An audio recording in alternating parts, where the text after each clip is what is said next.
Hello hi എല്ലാ കൂട്ടുകാർക്കും പുതിയൊരു വീഡിയോയിലേക്ക് സ്വാഗതം. എല്ലാവരും സുഖമായിട്ടിരിക്കുന്നു എന്ന് വിശ്വസിക്കുന്നു. അപ്പോൾ ഇന്ന് നമ്മളുണ്ടല്ലോ ഒരു കുഞ്ഞു വ്ളോഗായിട്ടാണ് വന്നിട്ടുള്ളത് കേട്ടോ. അപ്പോൾ രാവിലെ മുതലുള്ള കാര്യങ്ങളല്ല, രാവിലെ എന്ന് പറഞ്ഞു കഴിഞ്ഞാൽ അപ്പവും പിന്നെ ഗ്രീൻ പീസ് കറിയും പിന്നെ ഇച്ചിരി ക്യാബേജ് തോരനൊക്കെ ഉണ്ടാക്കിയിട്ടുണ്ടായിരുന്നു കേട്ടോ. അപ്പോൾ അതുകൊണ്ട് അത് റിപ്പീറ്റ് ആയതുകൊണ്ട് തന്നെ ചുമ്മാ എന്ന് നമ്മൾ കാണിക്കണതാണല്ലോ, അതെടുത്തില്ല. പക്ഷേ ഞാൻ മുറ്റടിക്കാൻ ഇറങ്ങിയപ്പോൾ മുതലുള്ള വ്ളോഗാണ് എടുത്തേക്കുന്നത് കേട്ടോ. അപ്പോൾ ഇന്നത്തെ ദിവസം എന്ന് പറഞ്ഞു കഴിഞ്ഞാൽ കുറച്ച് വിശേഷങ്ങളുണ്ട്. വേറൊന്നുമല്ല, ഒന്നെന്ന് പറഞ്ഞു കഴിഞ്ഞാൽ നമ്മുടെ നൈറ്റി ഫ്രോക്കിലെ പുതിയൊരു മോഡൽ ഞാനിന്ന് കാണിച്ചു തരാം. പിന്നെ എന്ന് പറഞ്ഞു കഴിഞ്ഞാൽ ഒരു റെസിപ്പി പരിചയപ്പെടുത്തുന്നുണ്ട്. പിന്നെ കുഞ്ഞു കുഞ്ഞു വിശേഷങ്ങളൊക്കെയാണ്. പിന്നെ ധ്യാനൂട്ടന് പനിയാണ്, അതുകൊണ്ട് തന്നെ ധ്യാനൂട്ടൻ ഇന്ന് സ്കൂളിൽ പോയിട്ടില്ല കേട്ടോ. അപ്പോൾ ഞാനും ധ്യാനൂട്ടനും ഉണ്ട് ഇവിടെ. ധ്യാനൂട്ടൻ പെരയ്ക്കകത്തുണ്ട്. അച്ചുക്കുട്ടൻ സ്കൂളിൽ പോയി. 2 ദിവസമായി ധ്യാനൂട്ടന് പനി തുടങ്ങിയിട്ട്. ഇത് ഇന്നത്തെ വ്ളോഗാണ് കേട്ടോ. അപ്പോൾ ഇത്രയൊക്കെയാണ് തുടക്കത്തിലുള്ള വിശേഷങ്ങൾ. മുറ്റടിക്കാൻ ഇറങ്ങിയപ്പോൾ മുറ്റം നിറയെ പുല്ലായി കേട്ടോ. നമ്മളൊന്ന് മഴ പെയ്തപ്പോഴത്തേക്കും പുല്ലൊക്കെ അങ്ങ് ആർത്ത് കയറുവാണേ. എന്നാൽ ഇത് നട്ടുപിടിപ്പിച്ചാൽ ഇതിൻ്റെ പകുതി ഉണ്ടാവുകയില്ല എന്നുള്ളതാണ്. പുല്ലുണ്ടാവണതിനൊരു കണക്കില്ല. അപ്പോൾ അങ്ങനെ പറിച്ചു തുടങ്ങി കഴിഞ്ഞാൽ നമുക്കറിയാലോ, അങ്ങ് പറിച്ച് അങ്ങ് പോകും. പിന്നെ ഈ മഴ പെയ്ത് കിടക്കണതുകൊണ്ട് പുല്ല് പറിക്കാൻ നല്ല സുഖമാണ് കേട്ടോ. എന്താണെന്ന് വെച്ചാൽ പറിക്കുമ്പോൾ പെട്ടെന്ന് ഇങ്ങ് പോരും. അല്ലെങ്കിൽ വേനൽക്കാലമാണെങ്കിൽ നമ്മളിങ്ങനെ കൈയൊക്കെ മുറിയും വലിക്കുമ്പോൾ. ഇത് പെട്ടെന്ന് പുല്ലിങ്ങനെ പറഞ്ഞു പോരുന്നുണ്ട്. ഇങ്ങനെ പടർന്നു കിടക്കണ പുല്ലാണ് കേട്ടോ. ശരിക്കും ഈ ആട്ടും കുഞ്ഞുങ്ങളൊക്കെ ഉണ്ടെങ്കിൽ അവർക്ക് കൊടുക്കാൻ പറ്റിയ പുല്ലാണ്, നല്ല തളമ്പ് പുല്ല്. എന്നാ വെച്ചാൽ വീട്ടിൽ മമ്മി കുഞ്ഞിലെ പോലെ ഇങ്ങനെ ആടിനെ വളർത്തണോണ്ട് എനിക്കറിയാം മമ്മി ഇങ്ങനെ ആടുകൾ തിന്നണ പുല്ല് അങ്ങനെ ഓർത്തപ്പോൾ ജസ്റ്റ് പറഞ്ഞതാണ്. അപ്പോൾ ഇങ്ങനെ പടർന്നു കിടക്കണ പുല്ലാണ് കേട്ടോ. അപ്പോൾ അതിങ്ങനെ ഇരുന്ന് പറിച്ചു. പിന്നെ അവിടെ നിറയെ ഇങ്ങനെ ഈ ബന്ദിപ്പൂവില്ലേ, ബന്ദിയുടെ കഴിഞ്ഞ വർഷം നമ്മൾ ബന്ദി പാകിയിട്ട് നിറയെ ഉണ്ടായി നിൽപ്പില്ലായിരുന്നു, ഓർക്കണുണ്ടോ? അപ്പോൾ അതിൻ്റെ വിത്തുകളൊക്കെ ചാടിയിട്ട് ഇങ്ങനെ തൈകളുണ്ടായി നിൽപ്പുണ്ടായിരുന്നു കേട്ടോ. അപ്പോൾ അതങ്ങനെ പറിച്ചു കളഞ്ഞില്ല, അതവിടെ നിർത്തിയിട്ട് അതിനിടയ്ക്കോടെയാണ് പുല്ല് പറിക്കണത്. പിന്നെ കുറച്ച് ലില്ലി ചെടിയും എല്ലാം ഉണ്ട് കേട്ടോ. പിന്നെ നമ്മുടെ ചട്ടി കുറച്ച് അവിടെ ഇരിപ്പുണ്ട്. ചട്ടി ആരും എന്നോട് പറഞ്ഞത് എടുത്ത് വെക്കാൻ പാടില്ലെന്ന്. എന്നാന്ന് വെച്ചാൽ എടുത്ത് വെക്കാത്ത വേറൊന്നുമല്ല, അതിനകത്ത് മണ്ണ് നിറച്ചിട്ട് തന്നെ അത്യാവശ്യം ഇങ്ങനെ ഒരു വാങ്ങിയപ്പോൾ തന്നെ ഒരുപാട് കട്ടിയില്ലാത്ത ചട്ടിയായിരുന്നു കേട്ടോ. കനം കുറവുള്ള ചട്ടിയായിരുന്നു. അപ്പോൾ അതുകൊണ്ട് തന്നെ അത് നമ്മളൊന്ന് പിടിച്ചൊടിച്ച് കഴിഞ്ഞാൽ അപ്പം തന്നെ ഒടിഞ്ഞു പോരുമായിരുന്നു. അപ്പം മണ്ണ് നിറച്ച് ഇത്ര നാളായതല്ലേ. അപ്പോൾ അതുകൊണ്ട് ഞാൻ വിചാരിച്ചു അത് അങ്ങനെ തന്നെ വെക്കുവാണെങ്കിൽ എന്തെങ്കിലും നട്ടുപിടിപ്പിക്കുകയും ചെയ്യാം. പക്ഷെ മണ്ണ് കൊട്ടിക്കളഞ്ഞാൽ ചിലപ്പോൾ ആ ചട്ടി പൊട്ടിപ്പോവും. വെറുതെ എടുത്ത് വെക്കണ ഒരു പണിയാവും എന്നോർത്തിട്ടാണ് എടുത്ത് വെക്കാത്തത് കേട്ടോ. അപ്പോൾ കിണറ്റിൻ്റെ കരയിലൊക്കെ ഒത്തിരി പുല്ലായിട്ടുണ്ട്. കിണറ്റിൻകര ശരിക്കും പറഞ്ഞാൽ പറിക്കാൻ ഭയങ്കര പേടിയാണ്.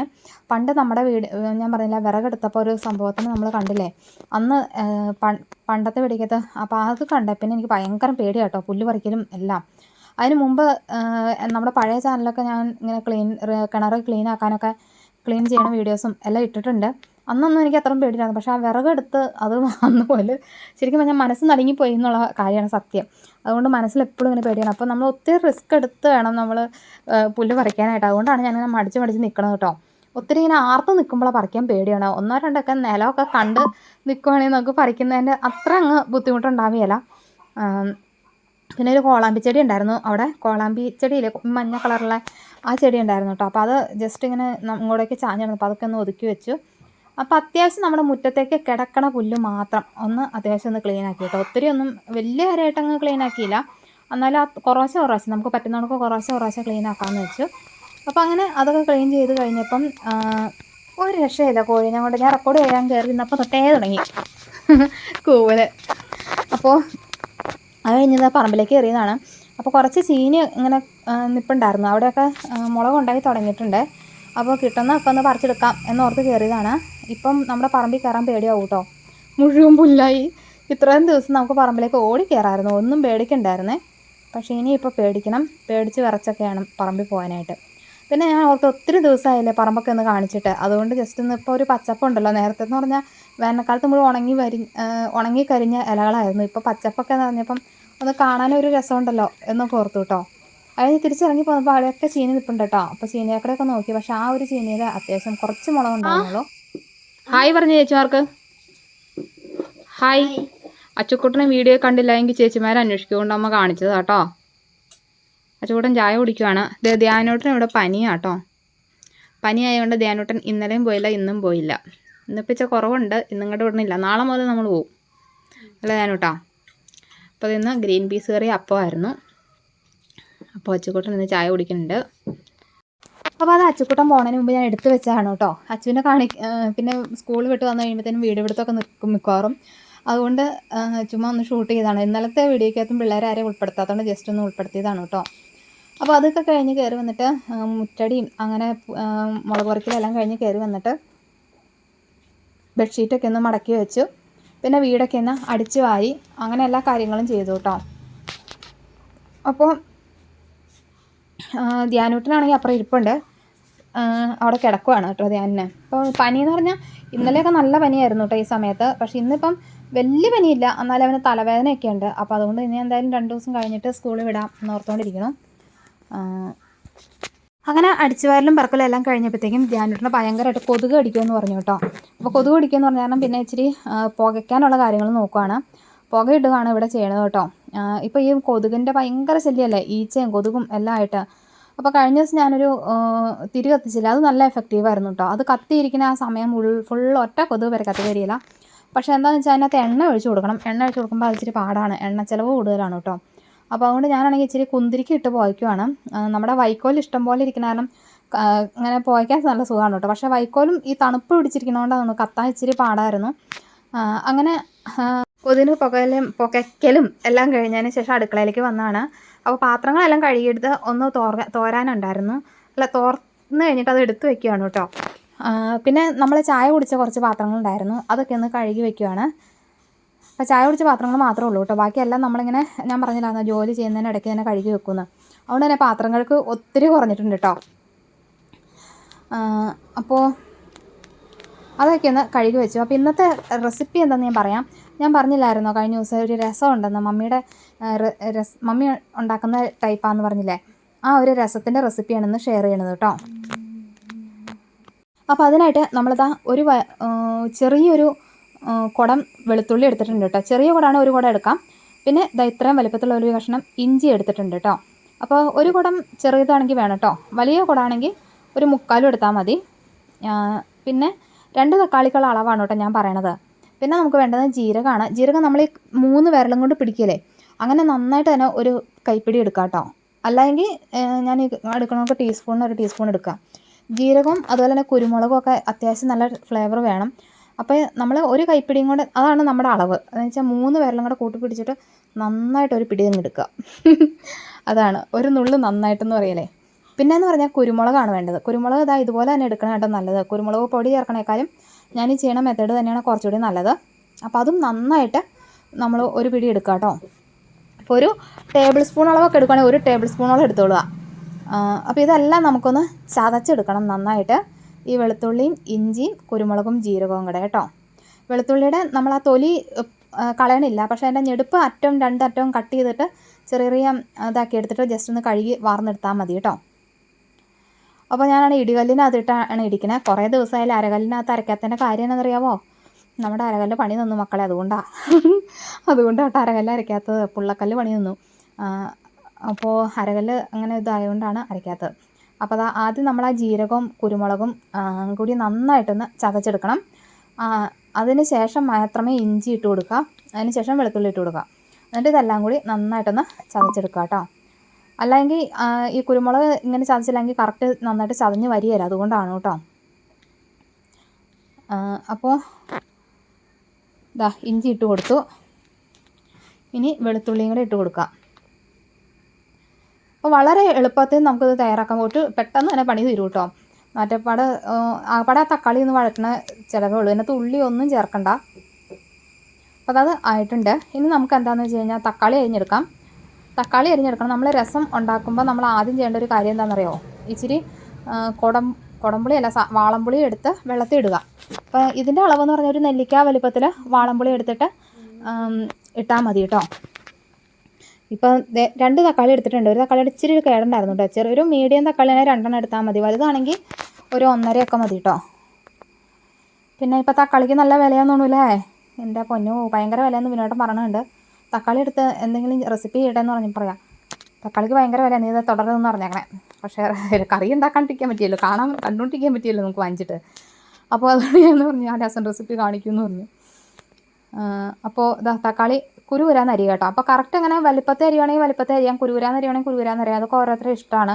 അതിനൊന്നും അങ്ങനെ പ്രത്യേകിച്ച് ഇതൊന്നും ഇല്ല കേട്ടോ. അപ്പോൾ അതാ നെല്ലിക്ക വലുപ്പത്തിൽ ഒരു കഷ്ണം പുളി എടുത്ത് ഞാൻ വെള്ളത്തിൽ ഇട്ട് വെച്ചിട്ടുണ്ട്, അതവിടെ ഇരിക്കട്ടെ. അപ്പോൾ ഇനി എന്താണെന്ന് വെച്ച് കഴിഞ്ഞാൽ ചട്ടിക്കകത്ത് എണ്ണ ഒഴിക്കുക. ഒരു 3 ടേബിൾ സ്പൂണോളം എണ്ണ ഒഴിക്കുക കേട്ടോ. അപ്പോൾ അത് എണ്ണ ഒഴിച്ചിട്ടുണ്ട്. ഇനി നമുക്ക് ആ ചതച്ച് കടുകിട്ട് അത് പൊട്ടി വന്നു കഴിയുമ്പോൾ നമുക്ക് ചതച്ച് വെച്ചതെല്ലാം കൂടെ ആദ്യം ഒന്ന് ഇട്ട് കൊടുക്കാം. എന്നിട്ട് ഒരു 2 സെക്കൻഡ് അതൊന്ന് ഇളക്കുക കേട്ടോ. എന്താ വെച്ചാൽ അതിൻ്റെ ഒരു പച്ചപ്പോണം ഒന്ന് മാറി കഴിയുമ്പം നമ്മൾ തക്കാളി അരിഞ്ഞത് ചേർത്ത് കൊടുക്കുക. പിന്നെ ഒരു സ്പൂൺ ഉപ്പിട്ട് കൊടുക്കുക. എന്നിട്ട് കറിവേപ്പില ഇട്ട് കൊടുക്കുക കേട്ടോ. നമ്മുടെ രസത്തിന് കറിവേപ്പില മല്ലിയില ചേർക്കുമെന്ന് എനിക്കറിയില്ല, ഞങ്ങളൊന്നും ചേർക്കാറില്ല, കറിവേപ്പില ചേർക്കാറ്. മല്ലിയില ചേർക്കുന്നവർക്ക് മല്ലിയില ചേർക്കാം കേട്ടോ. അപ്പോൾ ഞാൻ ഉണ്ടാക്കണത് ഇങ്ങനെയാണ് കേട്ടോ, ഞാനല്ല എൻ്റെ മമ്മി ഉണ്ടാക്കണത്. അപ്പോൾ അത് ഉപ്പ് ഇട്ട് കൊടുത്തിട്ടുണ്ട്. ഇനി നമുക്കിത് തക്കാളിയും കൂടി ഇട്ടിട്ട് നന്നായിട്ടൊന്ന് വഴന്ന് വരട്ടെ. അപ്പോൾ ഈ തക്കാളി നന്നായിട്ട് വഴന്ന് വരണം കേട്ടോ, ഒട്ടും തന്നെ പച്ചപ്പ് ഉണ്ടാവാൻ പാടില്ല. അതുവരെ നമുക്കിത് വഴറ്റിക്കൊണ്ടിരിക്കണം. അപ്പോൾ അതവിടെ ഇരുന്ന് വഴന്ന് വരട്ടെ കേട്ടോ.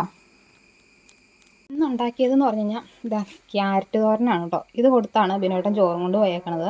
അച്ചക്കൂട്ടനും ഇത് ഇച്ചിരി കുറച്ച് കൊടുത്തു വിട്ടു. പിന്നെ നമ്മുടെ ഒരു സബ്സ്ക്രൈബർ കഴിഞ്ഞ ദിവസം ക്യാരറ്റ് തോരൻ ഉണ്ടാക്കിയിട്ട് നല്ലതാണെന്ന് പറഞ്ഞിട്ടുണ്ടായിരുന്നു കേട്ടോ.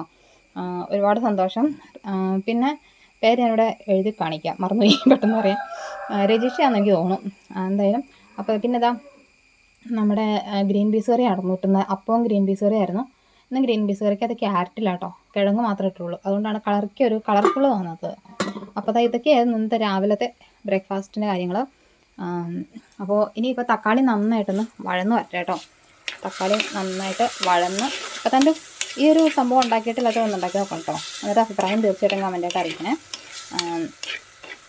ഇതിനകത്ത് ഉള്ളിയോ ഒന്നും ചേർക്കുന്നില്ല, വളരെ എളുപ്പമാണ് ഇത് ഉണ്ടാക്കാനും, നല്ല ടേസ്റ്റുമാണ് കേട്ടോ. നല്ല ടേസ്റ്റ് ഞാൻ പറഞ്ഞല്ലോ, നമ്മുടെ ടേസ്റ്റ് എല്ലാവർക്കും ഇഷ്ടപ്പെടണമെന്നില്ല, എങ്കിലും ഇങ്ങനെ ഉണ്ടാക്കിയിട്ടില്ലാത്തവർ ഉണ്ടാക്കി നോക്കുക. അതിനകത്ത് വെളുത്തുള്ളി, ഇഞ്ചി, ജീരകത്തിൻ്റെ ഒക്കെ ഒരു ഫ്ലേവർ കൂടുതൽ നിൽക്കണേ. അപ്പോൾ നന്നായിട്ട് വഴന്നു തന്നെ അവിടെ നിന്ന് വഴന്നു വരട്ടെ. അപ്പോൾ നമ്മുടെ തക്കാളി നന്നായിട്ട് വഴന്ന് വന്നിട്ടുണ്ട്. ഇനി ഇതിനകത്ത് നിസ്സാര പൊടികളേ ഉള്ളൂ കേട്ടോ. എന്താണെന്ന് വെച്ച് കഴിഞ്ഞാൽ 1 ടേബിൾ സ്പൂൺ മല്ലിപ്പൊടി, 1 ടേബിൾ സ്പൂൺ നന്നായിട്ട് തന്നെ മല്ലിപ്പൊടി ഇട്ട് കൊടുക്കാം. പിന്നെയെന്ന് പറഞ്ഞു കഴിഞ്ഞാൽ മുളക് പൊടിയാണ് ഇട്ട് കൊടുക്കണം കേട്ടോ. ഞാനൊരു അര ടീസ്പൂണൊക്കെ ഇട്ട് ചേർത്താൽ മതി. ശരിക്കും പറഞ്ഞാൽ ഈ മുളക് വറ്റൽമുളക് ഇടിച്ചതില്ലേ, അതുണ്ടെങ്കിൽ അത് ഇട്ട് കൊടുത്താലും മതി കേട്ടോ. അപ്പോൾ അതില്ലാത്തതുകൊണ്ട് ഞാൻ മുളക് പൊടി ഇടണമെന്നുള്ളൂ. പിന്നെ നമ്മൾ ചേർക്കുന്നത് കായപ്പൊടിയാണ്, അതും 1 ടേബിൾ സ്പൂണോളം ഇട്ട് കൊടുക്കണം കേട്ടോ. കായപ്പൊടി അത്യാവശ്യം നന്നായിട്ട് മുമ്പോട്ട് നല്ലൊരു രസത്തിന് നല്ലൊരു ഫ്ലേവർ കിട്ടുള്ളൂ. അപ്പോൾ അതുകൊണ്ട് അത് 1 ടേബിൾ സ്പൂൺ ഇട്ട് കൊടുത്തിട്ടുണ്ട്. ഇനി ഇതിൻ്റെ പച്ചപ്പോണം ഒന്ന് മാറി വരട്ടെ കേട്ടോ. ഇനി പച്ചപ്പോണം മാറി വന്നു കഴിയുമ്പം നമ്മൾ പുളി പിഴിഞ്ഞ വെള്ളം ചേർക്കണം. അത്രേ ഉള്ളൂ, പെട്ടെന്ന് തീർന്നു പരിപാടി. അപ്പോൾ നമ്മളിങ്ങനെ നേരത്തെ വെള്ളത്തിൽ പുളി ഇട്ട് വെക്കണം എന്ന് പറയുന്നത് എന്താണെന്ന് വെച്ചാൽ പുളി നന്നായിട്ട് കുതിർന്ന വെള്ളത്തിലേക്ക് അലിഞ്ഞു വരാൻ വേണ്ടിയിട്ടാണ്. അപ്പോൾ ആദ്യത്തെ ട്രിപ്പ് നമ്മൾ നന്നായിട്ട് ഞെരടിയിട്ട് ഒഴിച്ച് കൊടുത്തിട്ടുണ്ട്. അതുപോലെ തന്നെ രണ്ടാമത്തെ ട്രിപ്പ് ഒന്നുകൂടി ഞെരടിയിട്ട് വീണ്ടും ഒഴിച്ച് കൊടുക്കുകയാണ് കേട്ടോ. പിന്നെ നമ്മുടെ കറിക്ക് എത്രമാത്രം ചാറ് വേണം എന്നുള്ള രീതിക്ക് അനുസരിച്ച് ഒഴിച്ച് കൊടുക്കാമെന്നുള്ളൂ. ഒത്തിരി ഒഴിക്കണ്ട, ഒത്തിരി ഒഴിച്ച് കഴിഞ്ഞാൽ നമുക്ക് ഇതിൻ്റെ രസത്തിൻ്റെ ഒരു ടേസ്റ്റ് അങ്ങ് പോകും. അപ്പോൾ ആ ഒരു ബൗളിനൊരു ഏകദേശം ഒരു 2.5 ബൗളോളം വെള്ളം ഞാൻ ചേർത്തിട്ടുണ്ട്, പുളി പിഴിഞ്ഞതും കൂടെ ചേർത്ത് കേട്ടോ. അപ്പോൾ ഈ ഒരു ലെവലിലായിട്ടുണ്ട്. ഈ ഒരു സമയത്ത് നമുക്ക് ഉപ്പ് നോക്കാം. ഉപ്പ് കുറവാണെന്ന് തോന്നിക്കഴിഞ്ഞാൽ ഇച്ചിരി കൂടെ ഇട്ട് കൊടുക്കാം കേട്ടോ. അപ്പോൾ ഇത്തിരി കുറവായിരുന്നു, അപ്പോൾ ഞാൻ 1/2 സ്പൂൺ കൂടെ ഇട്ട് കൊടുത്തിട്ടുണ്ട്. ഉപ്പ് ചേർന്നു. ഇനിയിപ്പോൾ എരിവ് ഇച്ചിരി ഒരു പൊടിക്ക് കുറവാണ്. അപ്പോൾ നമുക്കൊരു ലേശം കുരുമുളക് പൊടിയാണ് ചേർക്കുക. ആദ്യം നമ്മൾ കുരുമുളക് ചേർത്ത് കൊടുത്തത്, പിന്നെ നമുക്ക് ഇച്ചിരി കുരുമുളക് പൊടിയും കൂടെ ചേർത്ത് കൊടുക്കാം കേട്ടോ. അപ്പോൾ ഞാൻ അത്യാവശ്യം എരിവിലാണ് ഈ ഒരു സംഭവം ഉണ്ടാക്കണത്. എരിവ് കുറച്ച് വേണമെന്നുള്ളവർക്ക് അതിനനുസരിച്ച് കുറച്ച് ചേർത്താൽ മതി കേട്ടോ. അപ്പോൾ നമ്മുടെ രസം ഇവിടെ റെഡി ആയിക്കൊണ്ടിരിക്കുന്നു. ഫ്ലെയിം ഓഫാക്കി കഴിഞ്ഞിട്ട് നിന്ന് തിളക്കണം നോക്കിയേ. അപ്പോൾ വളരെ സിമ്പിളായിട്ട് ഉണ്ടാക്കാവുന്ന രസമാണ്. ഇങ്ങനെ ഉണ്ടാക്കിയിട്ടില്ലാത്തവർ ഉണ്ടാക്കി നോക്കിയിട്ട് അഭിപ്രായങ്ങൾ തീർച്ചയായിട്ടും കമൻറ്റായിട്ട് അറിയിക്കുക കേട്ടോ. അപ്പോൾ അതൊക്കെ കഴിഞ്ഞിട്ട് ഇതാ ക്ലീനിങ് എല്ലാം കഴിഞ്ഞിട്ടുണ്ട്. ഇനിയിപ്പോൾ എന്താണെന്ന് വെച്ച് കഴിഞ്ഞാൽ നമ്മുടെ ധ്യാനൂട്ടിന് ഇച്ചിരി കഞ്ഞി എടുത്ത് കൊടുക്കട്ടെ കേട്ടോ. അവൻ ഇച്ചിരി കഞ്ഞിയും പപ്പടവും ക്യാബേജ് തോരനും കൂടെ കൊടുത്തു കേട്ടോ. അപ്പോൾ അവൻ അവിടെ ഇരുന്ന് കഴിക്കട്ടെ. എന്നിട്ട് എനിക്ക് ഈ സമയം കൊണ്ട് വേണം പോയി സ്റ്റിച്ച് ചെയ്യാനായിട്ട്. ഞാൻ പറഞ്ഞില്ലേ പുതിയൊരു മോഡൽ ഫ്രോക്കിനായിട്ട്, പുതിയ മോഡൽ എന്ന് പറയുമ്പോൾ നമ്മുടെ ഇതിൽ പുതിയ മോഡൽ കേട്ടോ.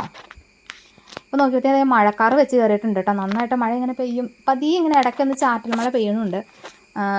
ചുരുക്കം പറഞ്ഞാൽ തുണിയൊന്നും പുറത്തിടാൻ പറ്റത്തില്ല, അത്രയാണ് ഉദ്ദേശം. അതാണല്ലോ മഴയുടെ ഉദ്ദേശം, നമ്മളെ കൊണ്ട് പണിയൊന്നും എടുപ്പിക്കരുത്. അപ്പോൾ അങ്ങനത്തെ ഒരു കാലാവസ്ഥയായിരുന്നു കേട്ടോ. അപ്പോൾ ഞാൻ അവിടെ ഇരുന്ന് സ്റ്റിച്ച് ചെയ്യുവാണ്.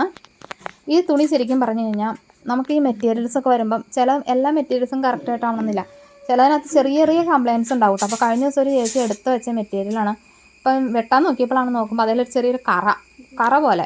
അപ്പോൾ ഞാൻ ഓർത്ത് അത് നമുക്ക് തയ്ക്കാമല്ലോ, അവർക്ക് കൊടുക്കാൻ പറ്റിയാലോ എന്നല്ലേ ഉള്ളൂ. അപ്പോൾ ചേച്ചിയോട് പറഞ്ഞു, ചേച്ചി ഞാനിത് കറയാണ് എന്ന് പറഞ്ഞപ്പോൾ മാറി എടുക്കാമെന്ന് ഞാൻ ആദ്യം ഓർത്തു. മാറി എടുക്കട്ടെ, നമുക്ക് കടയിൽ തന്നെ കൊണ്ടുവന്നാൽ മതി നമ്മളിനി മെറ്റീരിയൽ എടുക്കാൻ പോകുമ്പോഴേ. പിന്നെ ഞാൻ ഓർത്ത് എന്തായാലും ഒരു മോഡലങ്ങ് തയ്ച്ചിട്ടേക്കാം, നമുക്കിടാം എന്ന് ഓർത്തു. അങ്ങനെ തയ്ക്കണയാണ്. നല്ലൊരു കളറുള്ള തുണിയായിരുന്നു കേട്ടോ, നല്ല ഭംഗിയുള്ള തുണിയായിരുന്നേ. തയ്ച്ച് തന്നപ്പോഴും നല്ല ഭംഗിയായിരുന്നു. അപ്പോൾ നമ്മുടെ ഫ്രോക്ക് നൈറ്റി അവിടെ റെഡി ആയിക്കൊണ്ടിരിക്കുന്നു.